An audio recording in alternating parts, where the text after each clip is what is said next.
Hola, estoy encantado de participar en esta iniciativa de la Facultad Responde y agradecido a la dirección del centro y a quienes colaboran con ellos para hacerla posible. Me parece una estupenda idea y una buena aportación de la facultad en esta situación excepcional de pandemia.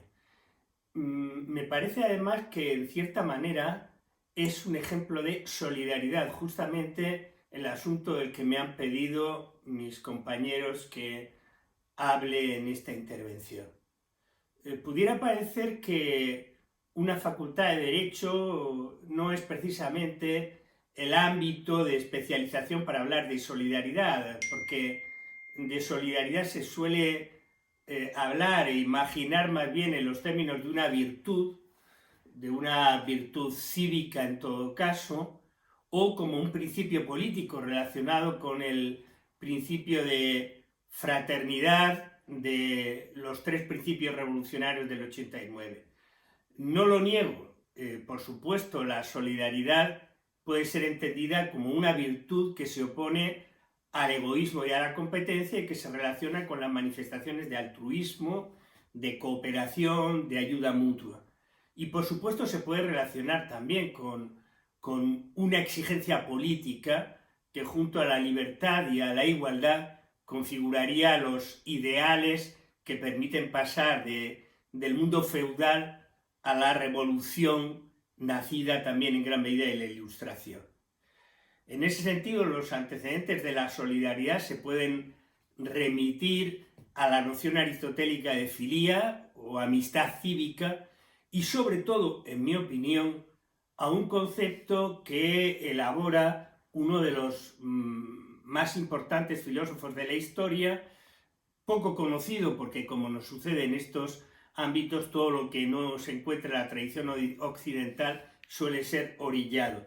Me refiero a Ibn Khaldun, un filósofo y pensador árabe medieval que elabora una monumental obra, Muqaddimah, que es una filosofía de la historia, en donde recurre a un concepto asabiyá para establecer, para fijar el vínculo, el cemento que consigue que los individuos actúen, se conciten coordinadamente en torno a una obra de carácter colectivo y superen el egoísmo individual, superen sus propios intereses. Ese es el precedente directo de la noción de solidaridad que quizá en el ámbito contemporáneo es explicado sobre todo por uno de los grandes fundadores del pensamiento sociológico, por Émile Durkheim, que entiende la solidaridad precisamente como el vínculo que mantiene la cohesión del grupo. Un reconocimiento que tiene bastante que ver, es cierto, con la noción de identidad y con la noción de pertenencia, pero que evoluciona desde sociedades primitivas a sociedades modernas, superando el marco estricto del nosotros.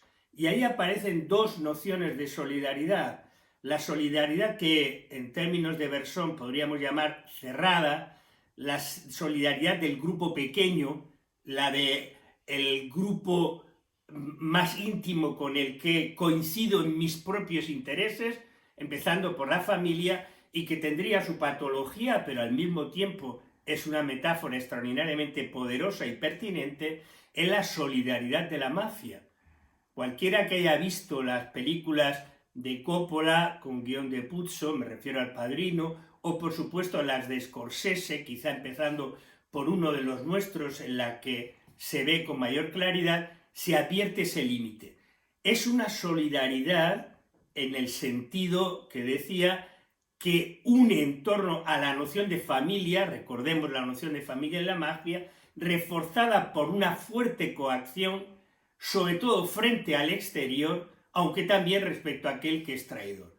Pero frente a esa solidaridad hay una solidaridad abierta, cuando se reconoce que el ámbito del nosotros no es estrictamente, no se limita tan solo a los que conocemos, a aquellos que identificamos como iguales a mí mismo, sino que se desborda en ámbitos más amplios que se extienden hasta recuperar esa noción del nosotros sobre la que nos advirtieron los estoicos, que es la noción de humanidad. Es verdad que la solidaridad se activa cuando vemos en peligro a ese grupo de nosotros o a los intereses del nosotros. Es lo que les pasa a algunos cuando ven afectados los intereses gremiales.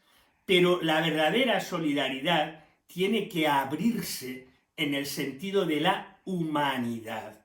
Y creo que esta pandemia es una oportunidad extraordinaria para darnos cuenta de que por encima de nosotros, del nosotros del barrio, del nosotros de la lengua, del nosotros de la raza, de la religión, del nosotros nacional, está el nosotros de la humanidad. El nosotros de los seres humanos que somos afectados por esta pandemia que tiene su origen en la zoonosis. Es un fenómeno de transmisión de los animales a los humanos. En realidad, esta pandemia nos pone ante un límite más amplio, y es la noción del nosotros como un ejemplo de vida que debe integrarse en una concepción holista, en una concepción plural, más amplia aún que la de la propia vida en el planeta. La solidaridad, decían los romanos, y aquí vuelvo a las lecciones del derecho, que se encuentran recogidas en nuestro Código Civil y en el de Comercio, es el mecanismo por el que se instaura la conciencia conjunta de derechos y deberes. Tenemos derechos comunes, tenemos también obligaciones comunes. Para garantizar esas obligaciones debemos ser solidarios, asumir las obligaciones entre todos. Esa asunción de obligaciones entre todos puede ser institucionalizada. Puede y debe haber deberes de solidaridad. Eso es lo que creo que debiéramos aprender a propósito del concepto de solidaridad, más allá de una retórica vacía que hoy se manifiesta con entusiasmo en los balcones, pero que podría desaparecer en el momento en que la pandemia se reduzca la presión del miedo común.